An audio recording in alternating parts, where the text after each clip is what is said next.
After a 5-year ban, Congress will now allow horse slaughterhouses to reopen. The president signed the measure last month, making commercial horse slaughter legal once again in the U.S.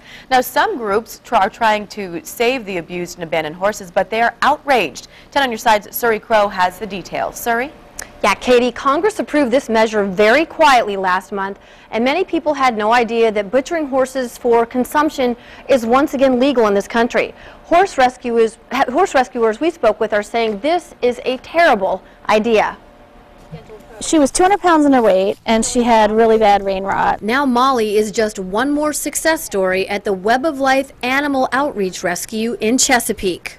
Jackie Van Horn runs the rescue and has saved several horses that were headed to the slaughterhouses in Canada or Mexico. For many Americans, horses represent beauty, status, or they even look at them as pets. So the very idea of once again slaughtering them in the United States is fueling a heated controversy. I'm so aggravated that it flew under the radar like that. We broke the news to Van Horn that Congress lifted a ban on horse meat inspections that now clears the way for slaughterhouses in the U.S. That's just a horrible atrocity to do to these animals. I mean, that has served us since the beginning of time. Proponents of the legislation argue that horses are being shipped off to foreign slaughterhouses anyway, and that difficult economic times have created more cases of neglect that may have been averted had the horses been sold to slaughterhouses. I think having the ban lifted in the United States is just going to make it easier for people to say, oh, I can't take care of my horse anymore, let me see what I get per pound. Donna Snow runs the Virginia Wild Horse Rescue, and she admits that she can see both sides of the argument,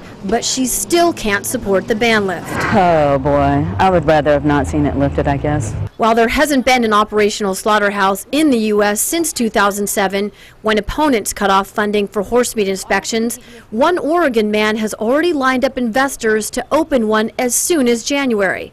Any slaughterhouse that would open is subject to state approval. And in Virginia, Congressman Jim Moran is lobbying for a permanent federal ban. Both rescue people we spoke with say there are other options for unwanted horses. Horses, they give you their heart, and I would want to see them euthanized, humanely. And I don't feel that the slaughter is completely humanely. We are supposed to have compassion, and we are supposed to be the stewards of these animals.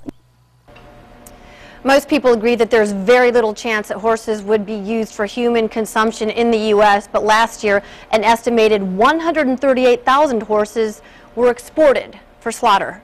Suri Crow, 10 on your side.